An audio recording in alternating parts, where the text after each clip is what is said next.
नमस्कार, आप देख रहे हैं अपना बिहार और आपके साथ मैं हूं विवेक। इस वक्त की बड़ी खबर बिहार में पुलिस मुख्यालय के सूत्रों के हवाले से एक बड़ी खबर आ रही है। जैश-ए-मोहम्मद के 6 से अधिक आतंकी के दाखिल होने की सूचना है। नेपाल के रास्ते बिहार में दाखिल होने की एक बड़ी खबर मिली है। स्पेशल ब्रांच ने उत्तर बिहार के जिलों को अलर्ट कर दिया है। तो बड़ी खबर पुलिस मुख्यालय के सूत्रों के हवाले से इस वक्त हम आपको बता रहे हैं, जिसमें जैश-ए-मोहम्मद के 6 आतंकियों के बिहार में प्रवेश की बात कही जा रही है। इसके अलावा आतंकियों के निशाने पर कई राजनेता और सार्वजनिक स्थल शामिल हैं। बताया जा रहा है कि पाकिस्तान के सेना से प्रशिक्षित हैं सभी आतंकवादी। तो नेपाल के रास्ते बिहार में दाखिल होने की सूचना है। जैश-ए-मोहम्मद के 6 से अधिक आतंकी के दाखिल होने की सूचना, और नेपाल के रास्ते बिहार में ये प्रवेश कर चुके हैं। और अमित हमारे साथ मौजूद है, सीधे बात करते हैं। अमित, क्या खबर मिल पा रही है? अभी सूत्रों के हवाले से खबर है, क्या इसकी पुष्टि हो चुकी है? देखिए, बिल्कुल विवेक, जो खुफिया विभाग ने अलर्ट जारी किया है, खुफिया विभाग के जो एसपी हैं स्पेशल ब्रांच के, उन्होंने जो अलर्ट जारी किया है वो आदेश पत्र जो है वो हमने भेजा है, और वो अभी आपको दिखाएंगे, बताएंगे कि इस लेटर में, अलर्ट लेटर जो है उसमें किन किन बातों का उल्लेख किया गया है। मैं फौरी तौर पे मैं बता दूं कि इस लेटर में सीधे तौर पे इस बात का उल्लेख है कि नेपाल के रास्ते जो है जैश-ए-मोहम्मद के 6 से अधिक आतंकी जो हैं, जो पाकिस्तानी सेना से प्रशिक्षण हासिल किए हुए हैं, वो बिहार में दाखिल हुए हैं। बिहार के रास्ते देश के दूसरे राज्यों में जाएंगे, और नापाक मंसूबा जो इन्होंने पाल रखा है, देश के कई बड़े नेता है वो इनके रडार पे हैं, इनके निशाने पे हैं।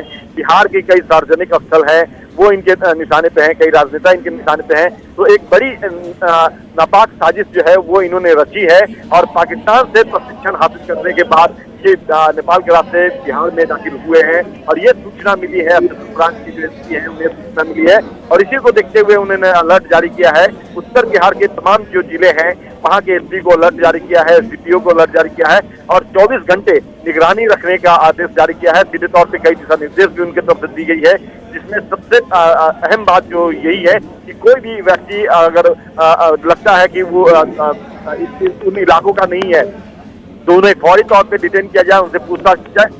24 घंटे चौकसी जो है सीमावर्ती जो जिले हैं वहाँ पे बढ़ाई जाए, और इसको लेकर के सीधे तौर पे जो है अलर्ट जारी किया गया है, और अलर्ट का अनुपालन भी किया जा रहा है। हमारी कई जिलों के एसपी से बात हुई है, तो उन्होंने कहा है कि बिल्कुल ये अलर्ट आया है, और इसको देखते हुए हम लोग चौकसी बरत रहे हैं। बहुत शुक्रिया अमित हमसे बातचीत के लिए। तमाम बड़ी खबर के लिए पुलिस मुख्यालय के सूत्रों के हवाले से इस वक्त सबसे बड़ी खबर हम आपको बता रहे हैं, और ये खबर है कि आतंकी जो है जैश-ए-मोहम्मद के, वो नेपाल के रास्ते बिहार में दाखिल हो चुके हैं।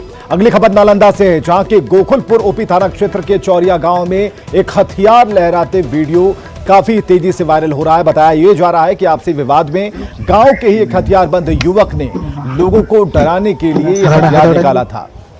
तो ये वो तस्वीर है। हालांकि वीडियो वायरल होने के बाद कोई कार्रवाई नहीं होने से गांव में पुलिस के खिलाफ लोगों में गुस्सा है। लोगों ने कहा है कि गोकुलपुर पुलिस की जो पुलिस है वो दबंगों से डरती है।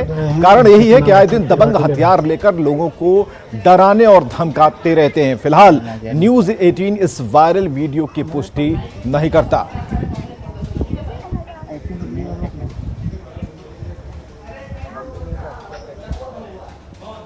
और चलिए आगे बढ़ते हैं खबरों में। हम आपको बता रहे थे कि किस तरह से गोकुलपुर में हथियार लहराता हुआ एक युवक सामने आया। हालांकि इस वीडियो की हम पुष्टि नहीं कर रहे। और इस वक्त एक और बड़ी खबर आ रही है पटना से, जहां पेट्रोल डीजल की कीमतों पर हल्ला बोल चल रहा है। केंद्र सरकार के खिलाफ कांग्रेस का हल्ला बोल है, और साइकिल पर निकले हैं कांग्रेस के नेता। बोरिंग रोड के इलाके की तस्वीर हम आपको दिखाने जा रहे हैं, जहां पर जो कांग्रेस के कार्यकर्ता है वो जमा हो गए हैं, नारेबाजी कर रहे हैं, और डाक बंगला चौराहे तक ये मार्च निकाला जा रहा है। तो ये खबर है इस वक्त की, जहां पेट्रोल और डीजल के जो बढ़ते हुए दाम है उस पर लगातार जो कांग्रेस है वो हल्ला बोल रही है, और इस बार भी एक रैली निकाली जा रही है। कहा जा रहा है कि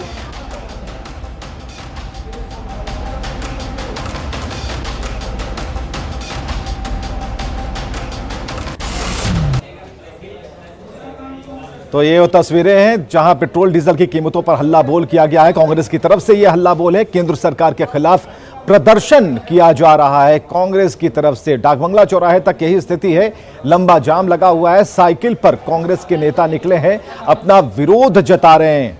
तो पेट्रोल और डीजल की कीमतों पर केंद्र सरकार के खिलाफ कांग्रेस का ये प्रदर्शन राजधानी पटना के बेली रोड में दिख रहा है, जहां पर डाकबंगला चौराहे तक की जो तस्वीरें हैं वो जाम से भरी हैं और कांग्रेस के जो कार्यकर्ता है वो साइकिल पर रैली निकाल रहे हैं।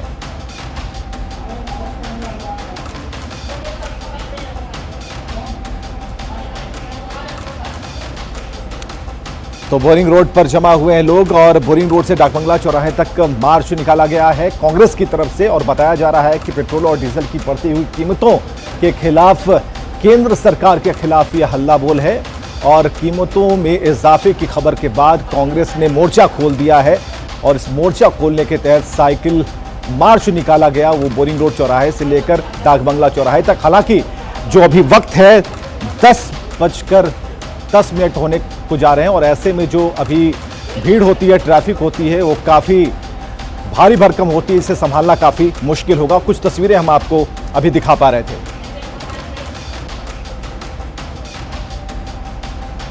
और चलिए अमित सिंह हमारे साथ सीधे जुड़े हैं, उनसे बात करते हैं। अमित, ये हल्ला बोल कांग्रेस की तरफ से है और कहा जा रहा है कि साइकिल रैली एक प्रतिबिंब की तरह है, एक कोशिश की जा रही ताकि जो केंद्र सरकार की नीतियां हैं उसके खिलाफ हम आवाज उठा पाएं। स्थिति क्या है डाकबंगला चौराहे तक और जो बोरिंग रोड से मार्च निकला है उसकी क्या खबर है?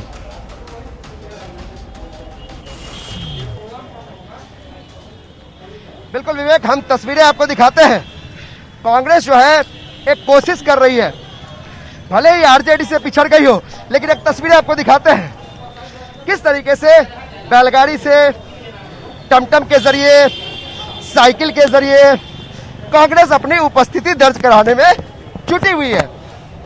शायद वो इसलिए चुनावी साल है और मौका पेट्रोल डीजल का मुद्दा है और ऐसे में कांग्रेस के प्रदेश अध्यक्ष खुद मोर्चा संभालते हुए तमाम कार्यकर्ताओं के साथ वो सड़क पर निकल गए हैं। आप तस्वीरों में देख सकते हैं कि किस तरीके से बैलगाड़ी से, टमटम के जरिए और साइकिल पर सवार होकर कार्यकर्ता सड़कों पे है। अभी ये नजारा पटना हाईकोर्ट के पास का है, बेली रोड का है और काफी तेजी से साइकिल चलाते हुए प्रदेश अध्यक्ष आगे बढ़ते जा रहे हैं। लेकिन आप तस्वीरों में लगातार आप देख सकते हैं कि जो बैलगाड़ी है, जो टमटम है, जो रिक्शा है, जो साइकिल है, उसके जरिए एक कोशिश जरूर है कि किसी भी तरह से चुनावी साल में अपनी उपस्थिति दर्ज कराई जाए। और ये तस्वीरें कहीं ना कहीं बताने के लिए काफी हैं कि कांग्रेस किस तरीके से बिहार में संघर्ष कर रहा है, वो भी ऐसे समय में जब आरजेडी पहले ही चौका मार चुकी है। तेजस्वी यादव और तेज प्रताप यादव साइकिल से पहले ही सड़कों पर निकलकर अपना प्रतिरोध, विरोध जता चुके हैं। लगातार आप तस्वीरें देख सकते हैं, ये टमटम पे सवार कांग्रेस की महिला कार्यकर्ता है और मेरे पीछे आप देखिए बैलगाड़ी पे सवार लोग जो कांग्रेसी हैं, वो आप तस्वीरों में देख सकते हैं। ये दरअसल तस्वीर कांग्रेस के लिए थोड़ी मजबूती, थोड़ी राहत वाली बात हो सकती है कि इस समय में जब आरजेडी महागठबंधन का केंद्र बिंदु है, कांग्रेस अपने आप को साबित करने के लिए, उपस्थिति दर्ज कराने के लिए एक कोशिश कर रही है, भले ही वो मुद्दा पेट्रोल डीजल का हो। और विवेक, जब हमने सवाल अभी अध्यक्ष से पूछा कि आपके समय में भी जब केंद्र में आप सरकार में थे तो ये सवाल पूछा जाता था कि पेट्रोल डीजल की कीमतें क्यों बढ़ी, तो कहीं ना कहीं कांग्रेस इस सवाल से बचती नजर आ रही है। लेकिन अभी चुनावी साल है बिहार में, एक कोशिश जरूर की जा रही है किसी भी तरह से अमित अपने आप को साबित किया जाए। अमित, लेकिन हम देख रहे हैं कि गाड़ियों की रफ्तार काफी धीरे हो गई है और बड़ी सड़क रही है, तो लोग जो है जो गाड़ी पर सवार होकर जा रहे हैं, जरा उनसे पूछिए कि आप ही के लिए कांग्रेस सड़क पर उतरी है, वो भी साइकिल पर, अपनी बाइक को, अपनी गाड़ियों को छोड़ रखा है, तो इससे कितना प्रभाव पड़ेगा? कुछ समझ रहे हैं इस विषय को? आम जनता से पूछिए। बिल्कुल, हम कोशिश करते हैं कि जो गाड़ियों पे चल रहे हैं वो लोग, उनको दिक्कतें कितनी हो रही है। ये बताइए कि जो रैली कांग्रेस कर रही है, इसलिए आम लोगों को परेशानी नहीं हो रही है? गाड़ियों चलने में जाम लग गया है, जरूर हो रही है, परेशानी हो रही है। क्या किया जा सकता है, सरकार को ध्यान देना चाहिए। अरेंजमेंट होना चाहिए। पेट्रोल डीजल की कीमतें कम होनी चाहिए। बिल्कुल कम होनी चाहिए, नो डाउट। चलिए अमित, बहुत बहुत शुक्रिया। पेट्रोल डीजल की कीमतें कम लोगों से होनी बात चाहिए। भी आपने की, लोग कह रहे हैं कि पेट्रोल डीजल की कीमतें कम होनी चाहिए, लेकिन शायद उन्हें पता नहीं है कि साइकिल पर सवार होकर जो एक रैली जा रही है उस पर कांग्रेस के लीडर सवार हैं, जो इन मुद्दों को उठा रहे हैं कि आखिर पेट्रोल और डीजल की कीमतें क्यों बढ़ती जा रही हैं। चलिए, बिहार की सियासत से जुड़ी एक और बड़ी खबर हम आपको बताने जा रहे हैं। आरजेडी में रामा सिंह की तत्काल एंट्री टल गई है। रघुवंश प्रसाद के विरोध के बाद तेजस्वी ने फैसला लिया है। रामा सिंह आज ज्वाइन करने वाले थे आरजेडी, लेकिन रघुवंश प्रसाद के इस्तीफे के बाद उनकी ज्वाइनिंग पर ग्रहण लग गया है। रामा सिंह की एंट्री के मामले में लालू प्रसाद की दखल अब सामने आ रही है। तो आरजेडी में रामा सिंह की तत्काल एंट्री पर रोक, एंट्री टल गई है और रघुवंश प्रसाद के विरोध से तेजस्वी ने यह फैसला लिया है। जो सियासत है वो ये भी खबरें आ रही हैं उसके माध्यम से कि लालू प्रसाद इस मामले में अपनी दखल जमा चुके हैं और यह भी बड़ा कारण है कि अभी रामा सिंह की एंट्री को रोका गया है तत्काल तौर पर।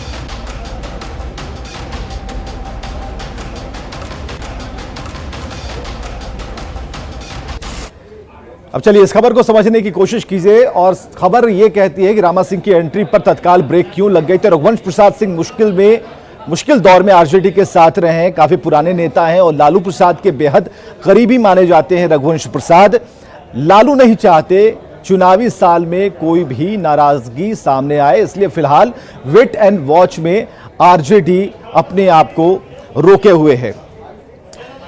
तो आरजेडी में पूर्व सांसद रामा सिंह की एंट्री पर रोक के बाद सियासत शुरू हो गई है। जेडीयू ने तेजस्वी यादव पर हमला बोल दिया है, तंज कसा है। जेडीयू प्रवक्ता राजीव रंजन ने कहा है कि रघुवंश बाबू के इस्तीफे से युवराज डर गए हैं।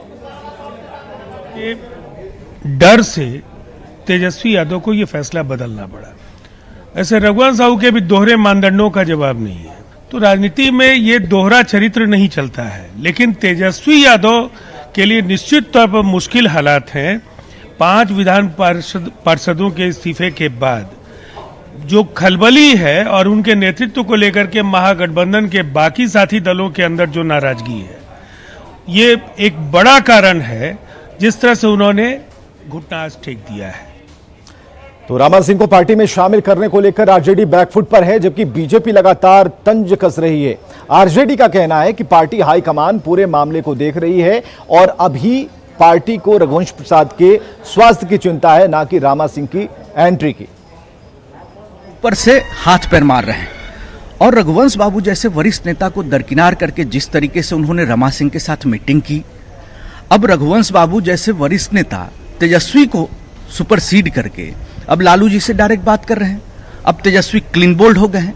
अब तेजस्वी देखिए आरजेडी की राजनीति में चोंचों के मुरब्बा बन गए हैं। हर राजनीतिक लोग चाह रहे हैं आरजेडी में आना।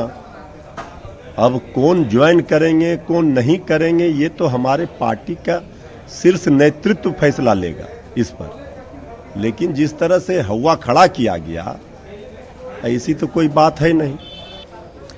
चलिए खबरों से निकलते हैं आगे, मानसून की बात करते हैं। मानसून की दस्तक के साथ ही पटना में झमाझम बारिश जारी है। हालांकि यह बारिश पटना वासियों के साथ पटना नगर निगम और सरकार के लिए चिंता बढ़ाने वाली है, क्योंकि अगर ऐसे ही बारिश होती रही तो राजधानी में जल जमाव का टेंशन बढ़ सकता है।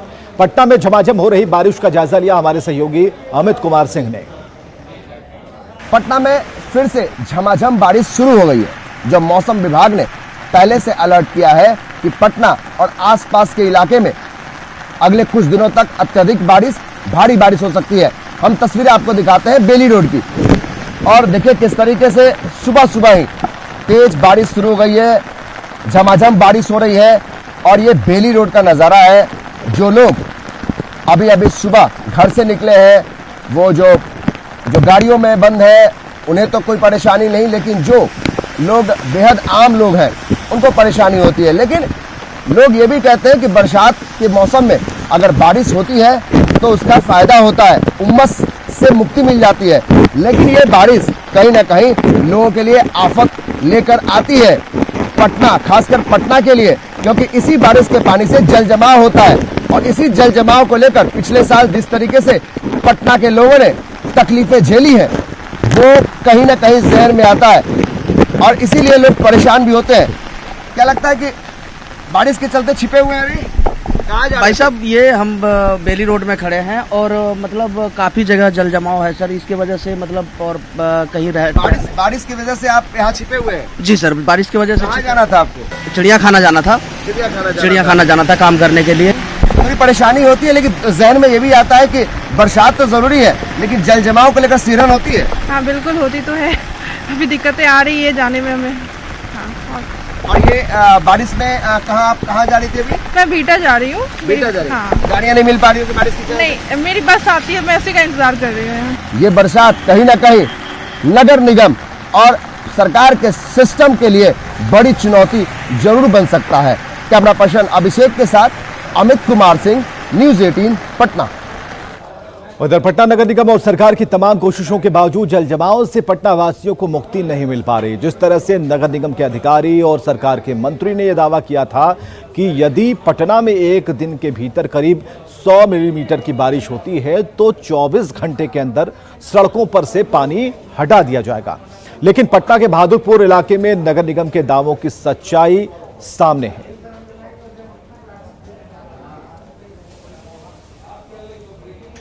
तो पटना में बारिश के बीच नगर निगम और सरकार के दावों की सच्चाई क्या है, ये जानने के लिए हमारे न्यूज 18 ने पटना के कुछ इलाकों का जायजा लिया। हमने इस दौरान बिहार सरकार के कुछ मंत्रियों की कोठी, जिसमें डिप्टी सीएम सुशील मोदी का भी आवास है, वहां भी गए। नगर निगम ने बहुत फुर्ती से काम किया, जिसकी वजह से मंत्रियों की कोठी से पानी 24 घंटे के भीतर निकाल लिया गया। पटना के कुछ इलाकों में हमने जल जमाव की तस्वीरें आपको दिखाई। जो नगर निगम और सरकार के दावे थे वहाँ खोखले साबित हो रहे थे, लेकिन अब हम एक तस्वीर आपको दिखाते हैं जो मंत्री जी का कोठी है। इस वक्त हम हैं प्रेम कुमार, जो कृषि पशु एवं मत्स्य संसाधन विभाग के मंत्री जी का कोठी है, और यहाँ कल और आज में बड़ा फर्क आया है। हम ये दिखाना चाहते हैं जो सड़क है, जो एंट्री गेट है, यहाँ पहले कल यानी 24 घंटे पहले लबालब पानी भरा हुआ था, चूँकि बरसात का पानी जमा हो गया था।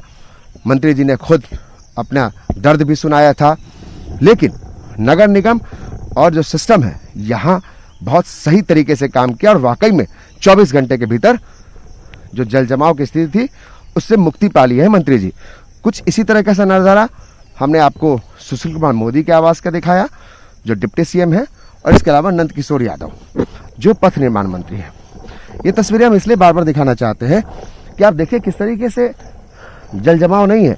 हम ये कह सकते हैं नगर निगम के जो दावे हैं उसमें सच्चाई है और उनको 10 में से 10 अंक आप दे सकते हैं, लेकिन फिर ये समझ में नहीं आता है मुझे कि आखिर जो गली मोहल्ले यानी कि जो लिंक रोड है वहाँ अभी भी जल जमाव की स्थिति क्यों बनी हुई है।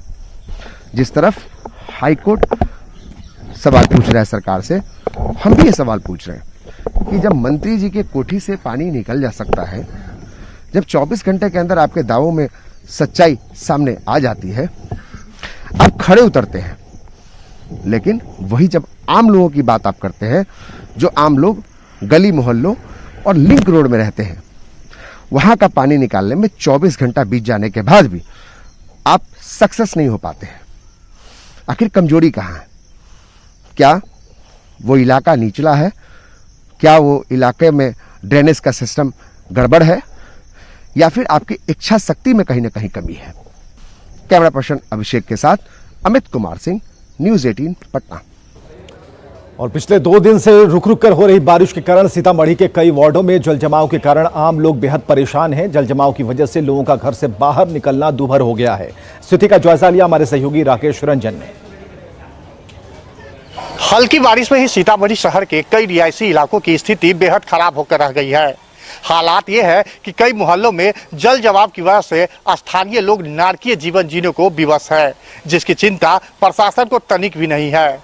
वार्ड नंबर 7 की यह तस्वीर है, जिसे आप देख सकते हैं कि किस तरीके से यहाँ के लोग नारकीय जीवन जीने को विवश है। रात के वक्त घर से निकलना यहाँ के लोगों के लिए मुश्किल हो जाता है। हालात बद से बदतर कहा जा सकता है। स्थानीय लोगों की फरियाद भी कोई सुनने वाला नहीं। नगर परिषद चादर ताने सोया हुआ है। हमारे साथ कुछ लोग हैं जिनसे जानने की कोशिश करते हैं कि आखिर उन्हें किस तरीके की परेशानी का सामना करना पड़ रहा है। किस तरीके की परेशानी हो? हमारे यहाँ वार्ड नंबर 7 और वार्ड नंबर 13 के सीमांत पर ये रोड अवस्थित है, जो कि पंचमुखी हनुमान जी मंदिर के करीब में ही है। और यहाँ से आने जाने वाले सभी बच्चे लोग स्कूल जाना तो अभी नहीं है, लेकिन पढ़ने के लिए ट्यूशन जाते हैं। वो बेहद कठिनाई का सामना उठा करके और अपना अध्ययन जारी रखते हैं। 12 मास लगभग पानी रहती है और अभी तो ये बारिश के वजह से पानी है, लेकिन यहाँ स्कूल बच्चे, यहाँ सरस्वती शिशु मंदिर का ये स्कूल है, बच्चे को बहुत परेशानी होती। आपने देखा यहाँ के लोगों की क्या परेशानी है। काफी दर्द है लोगों का जो अब छलक रहा है। लोगों का कहना है कि उनकी फरियाद कोई सुनने को तैयार नहीं, ना तो नगर परिषद और न ही जिला प्रशासन के अधिकारी। ऐसी परिस्थिति में वे करे तो क्या करे। राकेश रंजन, न्यूज 18 सीतामढ़ी। चलिए, खबरें लगातार जारी हैं। आप बने रहिए न्यूज 18 बिहार झारखंड के साथ।